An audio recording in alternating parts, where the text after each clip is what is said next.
जय हिंद, वंदे मातरम। दोस्तों, आज की इस वीडियो में जानेंगे हम देश दुनिया की तमाम सबसे बड़ी खबरें। तो सबसे पहले हम बात करेंगे पटरी पर कब लौटेगी इकोनॉमिक, आरबीआई गवर्नर ने क्या बताया, जानेंगे इस खबर को विस्तार से। साथ ही अगली खबर में बताएंगे कंगना रनौत और रंगोली चंदेल को मुंबई पुलिस ने भेजा समन, कहा सरकार को बदनाम करने का आरोप है। जी हाँ दोस्तों, जानेंगे इस खबर को विस्तार से इस वीडियो के अंदर। साथ ही हम आपको बताएंगे कन्हैया कुमार का इंटरव्यू, बीजेपी प्लस जेडीयू ने बिहार को 15 सालों में रुकतापुर बना दिया और हम बनाएंगे इसे चलतापुर। जानेंगे इस खबर को भी विस्तार से इस वीडियो के अंदर। साथ ही अगली सबसे बड़ी खबर आ रही है, महाराष्ट्र में बिना इजाजत सीबीआई को नो एंट्री, उद्धव ठाकरे सरकार ने लिया है बड़ा फैसला। जानेंगे इस खबर को विस्तार से इस वीडियो के अंदर। साथ ही आपको बताएंगे कहाँ गए चीनी सेना के डिलीवरी ड्रोन, खच्चरों और गधों से सैनिकों को पहुंचा रहे थे खाजो सम्मान। जानेंगे इस खबर को विस्तार से इस वीडियो के अंदर। साथ ही हम आपको बताएंगे बिहार में एनडीए के लिए खतरे की घंटी। जी हाँ दोस्तों, तेजस्वी प्रसाद जो है इस समय जो है भारी पड़ रहे हैं एनडीए की गठबंधन के ऊपर। जानेंगे इस खबर को भी विस्तार से इस वीडियो के अंदर।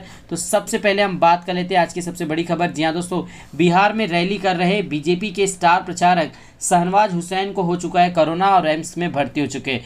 जी हम बात करें बिहार विधानसभा चुनाव 2020 के तूफानी प्रचार में जुटी भारतीय जनता पार्टी की तैयारियों को बड़ा झटका लगा है। बिहार चुनाव के लिए बीजेपी के स्टार प्रचारकों में शामिल शहनवाज हुसैन को कोरोना पॉजिटिव पाया गया है। शहनवाज हुसैन ने ट्वीट करते हुए खुद इसकी जानकारी दी।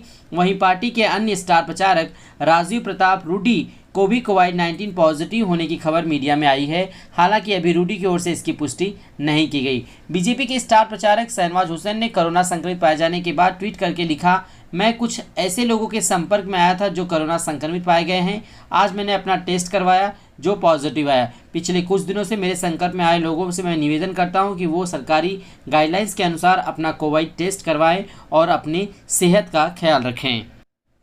2 दिन पहले ही बिहार विधानसभा चुनाव के लिए अररिया जिले के फारसीबागंज में शहनवाज हुसैन ने चुनाव प्रचार करने पहुंचे थे। यहां शहनवाज हुसैन ने कहा था कि मुसलमान के लिए हिंदुस्तान से अच्छा कोई देश नहीं, हिंदुस्तान हिंदू से अच्छा कोई दोस्त नहीं, मोदी से अच्छा कोई और प्रधानमंत्री नहीं।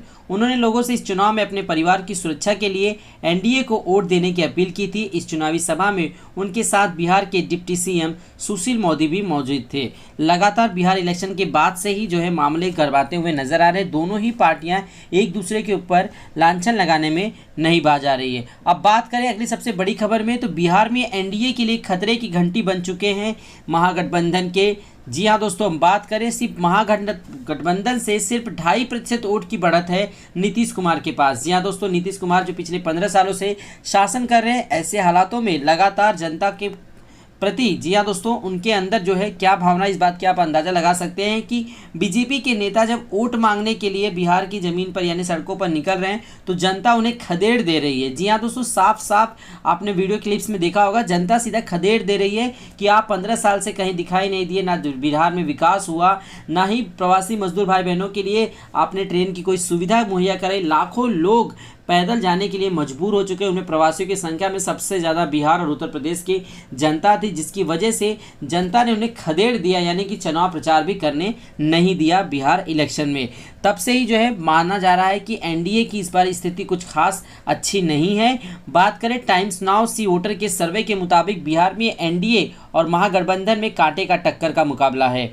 एनडीए को महागठबंधन पर सिर्फ 2.5% वोट की बढ़त दिखाई दे रही है। 24% अनअसिडाइड वोटर होंगे, यानी निर्णायक सर्वे के मुताबिक बिहार में सीएम नीतीश से ज़्यादा पीएम मोदी के कामकाज से संतुष्ट हैं लोग। यानी कि नीतीश कुमार के खिलाफ भी लोगों के अंदर बहुत ज़्यादा गुस्सा देखने को दिखाई दे रहा है, क्योंकि बिहार में नीतीश कुमार ने कुछ खास प्रदर्शन नहीं किया, जिसकी वजह से जनता उन्हें सिरे से नकार रही है। बात करें आज तक में, जी हाँ दोस्तों, आपने देखा होगा किस प्रकार से जो एक सर्वे करके दिखाया गया था कि वहाँ पर जो है एनडीए की सरकार को ज़्यादा सीटें दिखाई जा रही, लेकिन उस आंकड़े में ये भी बताया गया कि सिर्फ 3700 लोगों का सैंपल लिया गया था, यानी कि जो आंकड़े हैं उसके मुताबिक। चलते हैं अगली खबर की तरफ। जहां दोस्तों अगली सबसे बड़ी खबर है कि प्रधानमंत्री नरेंद्र मोदी के भाषण के बाद आजकल यूट्यूब पर लगातार उनके वीडियो को जो है डिसलाइक मिल रही है, यानी कि अब जो है प्रधानमंत्री नरेंद्र मोदी के भाषण को लोग पसंद नहीं कर रहे हैं। लगातार प्रधानमंत्री मन की बात के कार्यक्रम को जैसे ही पोस्ट उन्होंने यूट्यूब चैनल पर किया, उसके बाद से ही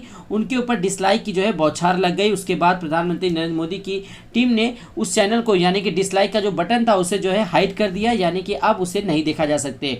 अब परसों ही, जी हाँ दोस्तों, प्रधानमंत्री नरेंद्र मोदी ने एक बार फिर से देश को संबोधित करते हुए कोरोना से ढिलाई ना बरतने की सलाह दी। और इस वीडियो को जैसे ही पोस्ट किया गया उसे कुछ ही मिनटों के बाद उस पर भी डिसलाइक की बौछार आ गई और आखिरकार में भारतीय जनता पार्टी ने उस वीडियो के भी जो है डिसलाइक बटन को जो है हाइड कर दिया। अब बात करते हैं अगली सबसे बड़ी खबर की तरफ। जी हाँ दोस्तों, रिलायंस कंपनी ने अमेरिका में अपने 5G का जो है टेस्टिंग पूरा कर लिया सफलतापूर्वक, यानी आने वाले कुछ ही सालों में भारत में भी जो है 5G लॉन्च कर सकता है रिलायंस जियो। जी हाँ दोस्तों, रिलायंस जियो जो है अमेरिकी की कंपनी के साथ गठबंधन करके 5G का जो है सफल टेस्टिंग कर चुका है। तो चलते हैं हम अपने अगली खबर की तरफ।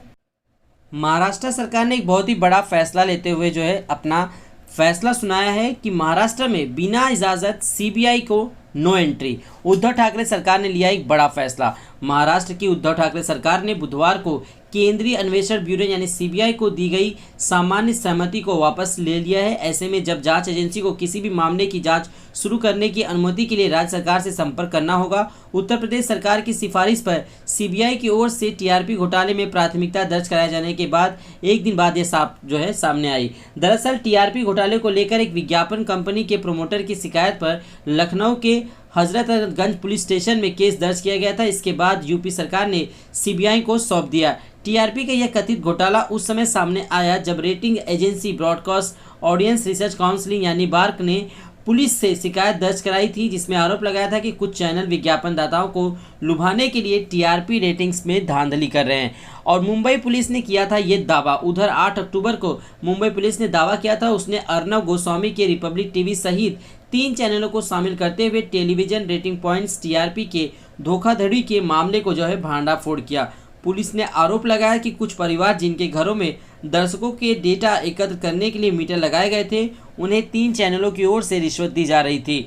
राजस्थान और बंगाल में भी वापस ली गई सहमति। जानकारी के मुताबिक सीबीआई के राज्य में प्रवेश को लेकर महाराष्ट्र से पहले राजस्थान और पश्चिम बंगाल जैसी राज्यों ने सीबीआई के लिए सामान्य सहमति वापस ले ली थी, जिसे सीधे केंद्रीय गृह मंत्रालय की रिपोर्ट करती थी।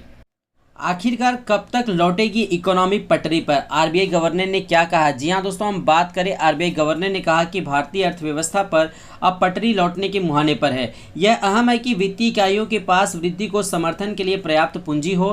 कई वित्तीय इकाइयां पहले ही पूंजी जुटा चुकी है और कुछ पूंजी जुटाने की योजना बना रही है। भारतीय रिजर्व बैंक के गवर्नर शक्तिकांत दास ने बुधवार को कहा कि भारतीय अर्थव्यवस्था अब पटरी पर लौटने के लिए जो है तैयार है। दास ने पूर्व नौकरशाह और वित्त आयोग के मौजूदा चेयरमैन के सी द्वारा लिखी किताब portraits of power half a century of big ringside के विमोचन के अवसर पर कहा कि केंद्रीय बैंक और सरकार की उदार या अनुकूल मौद्रिक या राजकोषीय नीतियों की वजह से देश में आर्थिक पुनरुद्धार के करीब है। उन्होंने कहा कि हम लगभग इकोनॉमिक रिवाइंड के मुहाने पर पहुंच चुके हैं। ऐसे में यह महत्वपूर्ण है कि वित्तीय इकाइयों के पास वृद्धि को समर्थन के लिए पर्याप्त पूंजी हो। दास ने कहा कि कई वित्तीय इकाइयां पहले ही पूंजी जुटा चुकी हैं, कुछ पूंजी जुटाने की योजना बना रही है। उन्होंने कहा कि निश्चित रूप से आने वाले महीनों में वो पूंजी जुटा लेंगी। गवर्नर ने कहा कि भारत ने कोविड-19 की चुनौतियों से निपटने के लिए राजकोषीय विस्तार का रास्ता चुना था। अब बात करते हैं लोकल ट्रेनों के बारे में। लोकल ट्रेनों में महिलाओं के सफ़र को लेकर रेल मंत्रालय ने अपनी मंजूरी दे दी, जिसके बाद से महिलाएं अब जो है 21 अक्टूबर के बाद से लोकल ट्रेनों में सफ़र कर सकेंगी। 11 बजे से लेकर 3 बजे तक और शाम के 7 बजे से लेकर रात के आखिरी लोकल तक, यानी अब महिलाओं के लिए लोकल पूरी तरह से खोल दिया गया है। तो चलते हैं हम अपने अगली खबर की तरफ। कहाँ गए चीनी सेना के डिलीवरी ड्रोन? खच्चरों और गधों से सैनिकों को पहुंचाया जा रहा था साजो सम्मान। जी हाँ दोस्तों, बात करें लद्दाख में भारत से तनाव के बीच चीन की सरकारी मीडिया आए दिनों ड्रोन से सैनिकों को हथियार और खाने की डिलीवरी करने के दावा करती थी। इतना ही नहीं, ग्लोबल टाइम्स के संपादक तो इस ड्रोन का वीडियो जारी करते हुए भारतीय जवानों के खाने को लेकर सहानुभूति भी जता दी थी। जबकि वास्तविकता यह है कि चीनी सेना इन दिनों तिब्बत में भारत से लगी सीमा पर गधों और खच्चरों के जरिए फॉरवर्ड लोकेशन पर सैन्य साजो सामान और रसद की आपूर्ति कर रही है। खुद ग्लोबल टाइम्स ने ही चीन के सेना के मिशन खच्चर की रिपोर्ट प्रकाशित की थी। खच्चरों से साजो सामान पहुंचा रहा है चीनी सेना। ग्लोबल टाइम्स में रिपोर्ट में लिखा गया था कि भारतीय सेना ने चीनी सेना की तिब्बती मिलिशिया परिवहन इकाइयों सीमा पर अधिक ऊंचाइयों पर स्थित कठिन वातावरण में आपूर्ति करने के लिए एक व्यवहारिक दृष्टिकोण के रूप में खच्चरों और घोड़ों का भी उपयोग कर रही है। दक्षिण पश्चिम चीन के तिब्बत स्वायत्त क्षेत्र के नगरी प्रांत के रुतो काउंटी में तिब्बत मिलिशिया सैनिकों की सप्लाई यूनिट की चीनी पीपुल्स रिपब्लिकेशन आर्मी के सैनिकों को साजो सम्मान पहुंचा रही है। तो चलते हैं दोस्तों अपने अंतिम खबर की तरफ। अंत में हम आपको बताएंगे जी हाँ दोस्तों, कोरोना वायरस महामारी की वजह से देश में लगातार जो है स्थिति और ज़्यादा खराब होती जा रही। इसी बीच एक बहुत ही बड़ी खबर निकल के आ रही है कि ब्रिटेन के एक वैज्ञानिक ने इस बात का दावा किया है कि कभी भी कोरोना की वैक्सीन तैयार नहीं हो पाएगी और ये बीमारी जैसे सर्दी खांसी जुकाम की तरह हमेशा जो है जीवन में लगी रहेगी और हर साल एक ना एक बार ये आपको ज़रूर होगी। तो इसकी प्रॉपर यानी कि लगातार यानी कि जो जड़ से मिटा देने वाली वैक्सीन है वो कभी तैयार होकर नहीं आएगी। अब बात कर लेते हैं आंकड़ों को लेके। जी हाँ दोस्तों, भारत में आंकड़े जो है दिन के दिन और ज़्यादा डरावना दिखाई दे रहे हैं क्योंकि अभी तक 76,50,000 से ज़्यादा मामले भारत में रजिस्टर्ड किए जा चुके हैं इस कोविड-19 के मरीजों की संख्या के रूप में। बात करें मरने वालों की संख्या में तो अकेले भारत में 1,16,000 लोगों ने अपनी जान